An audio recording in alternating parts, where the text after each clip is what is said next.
Hello and welcome to the Eye. I'm your host Akivito and these are the headlines. The governments of Assam and Nagaland today agreed to withdraw forces from the disputed border area in Desoi Valley Reserve Forest. The agreement was signed today by Assam Chief Secretary Jishnu Barua with his Nagaland counterpart J. Alam in Dimapur.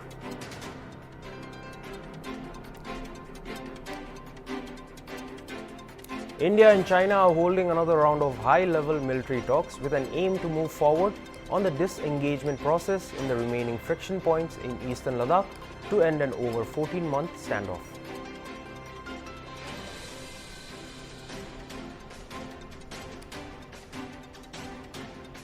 In response to the Mizoram police's FIR against him in connection to the interstate border skirmish, Assam Chief Minister Himanta Biswa Sarma on Saturday said that he is ready to join any probe on the issue.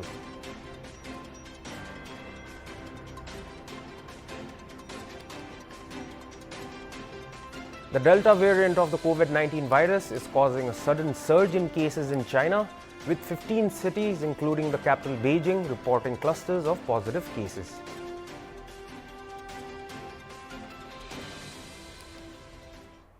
And now the news in details.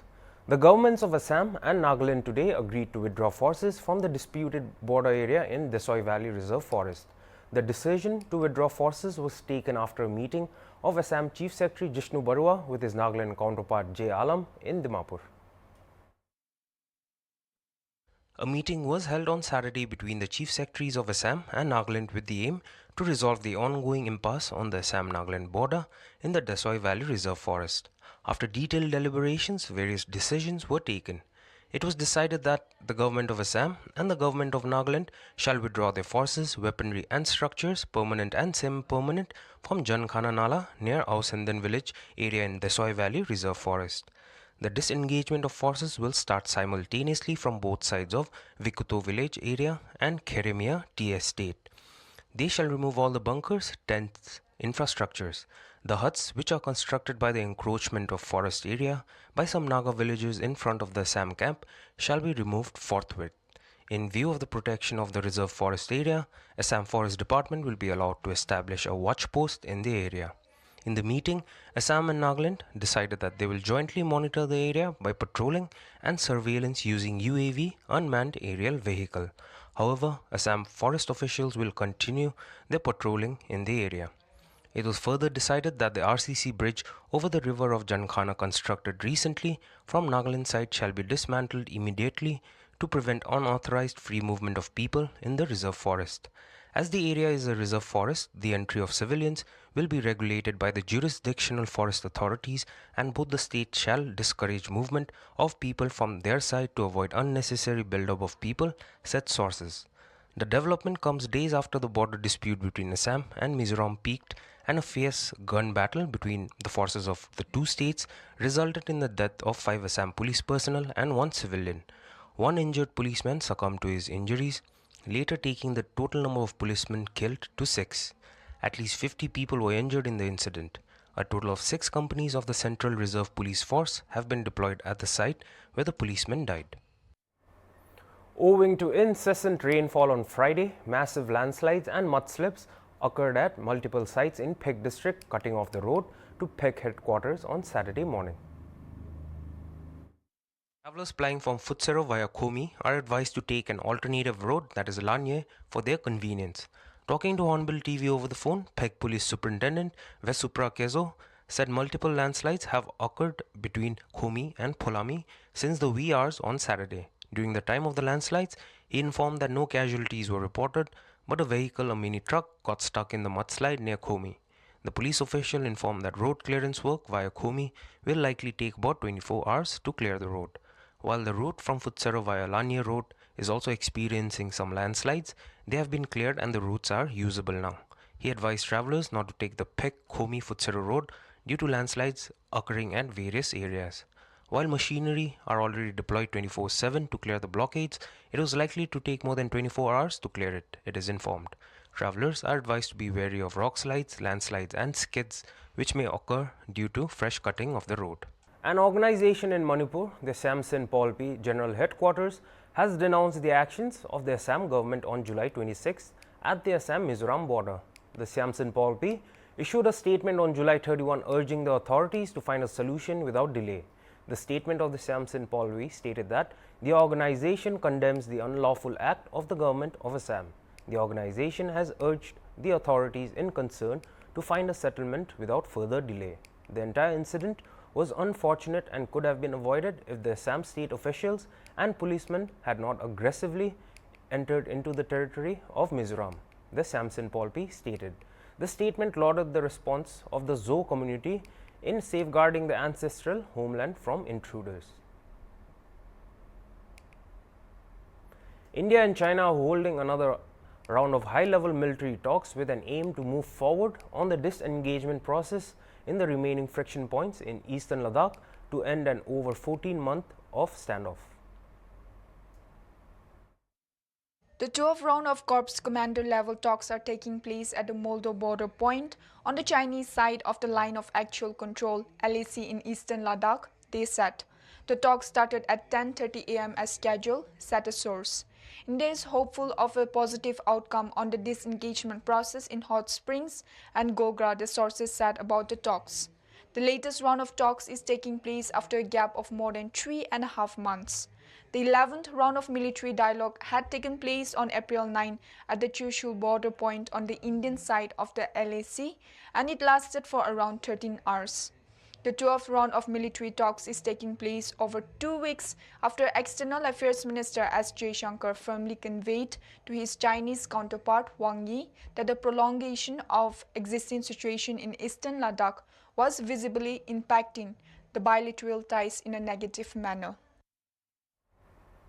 The National Investigation Agency has started its probe in connection with Mizoram explosive recovery case, the agency said on Saturday.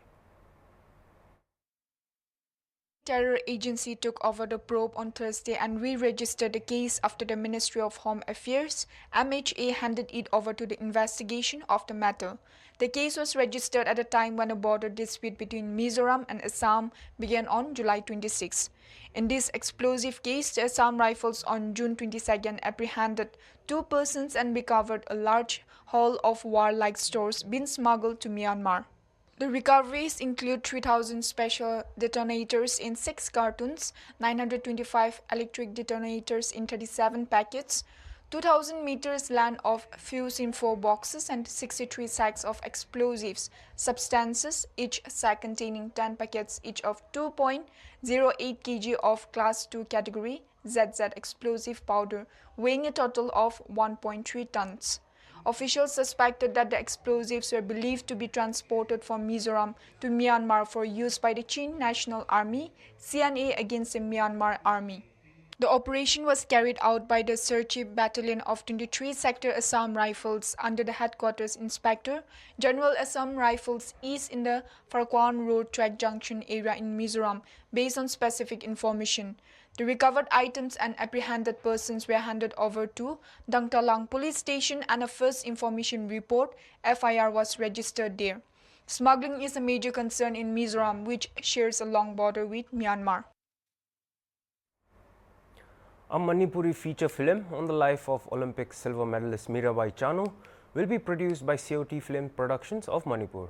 Chanu said she is fortunate that a film on her life would be produced to inspire youth, especially budding sportsperson.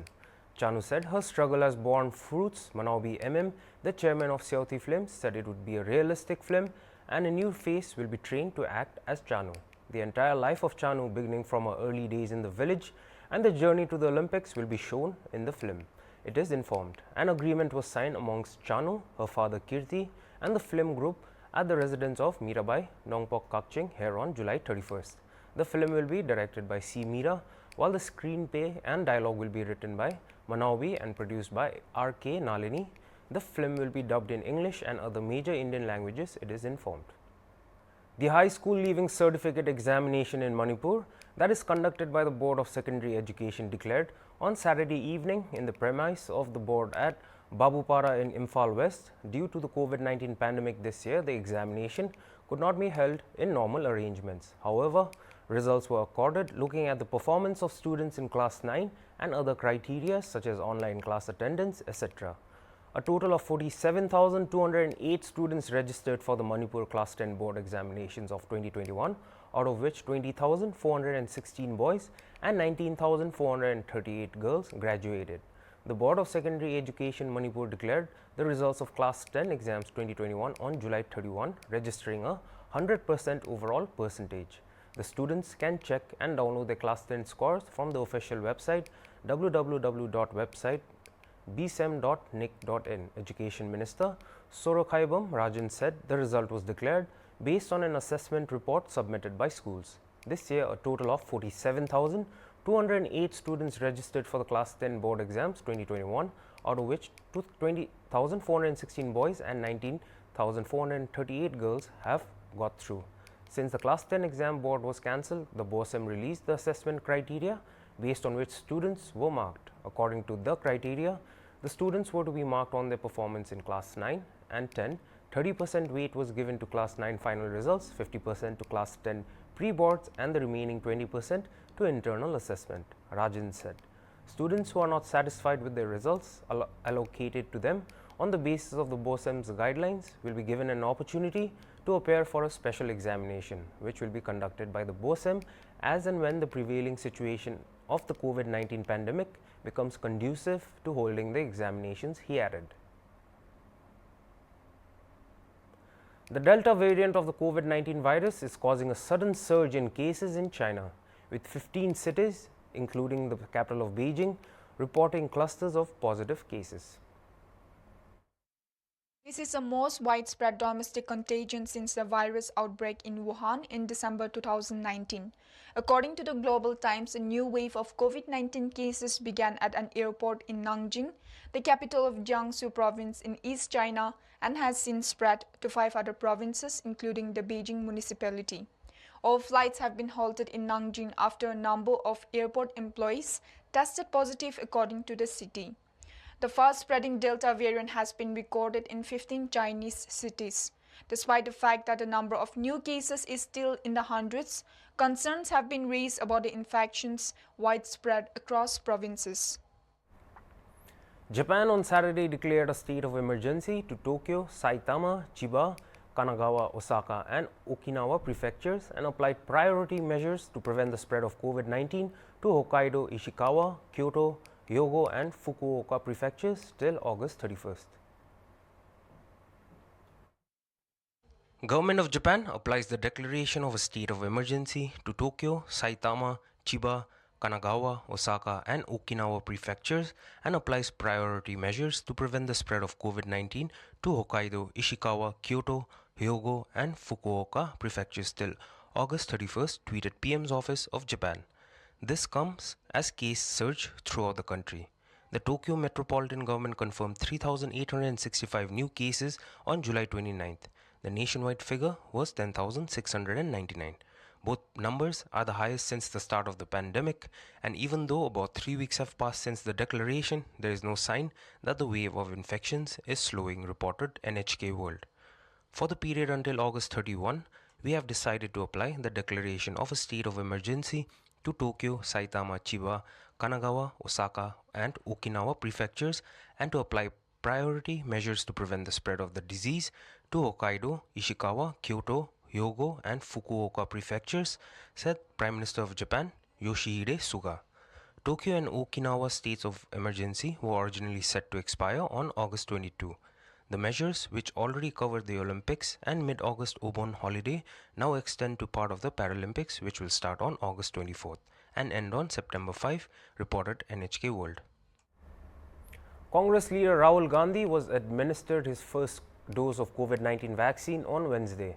Party sources informed ANI on Friday evening that the former Congress President Rahul Gandhi had taken his COVID-19 vaccination on July 28th. Hence, he did not attend the House on July 29 and July 30. Rahul Gandhi had tested positive for COVID-19 on April 20, following which his vaccination got delayed. In a tweet on April 20 this year, he said that after experiencing mild symptoms, he tested positive for COVID. He asked all those who have been in contact with him recently to follow all safety protocols and to stay safe. Earlier on June 17th, Party sources had informed that Congress interim president Sonia Gandhi had taken both COVID-19 vaccine doses with the required time intervals. And that was all for the eye. For more news and updates, stay tuned to Hornbill TV.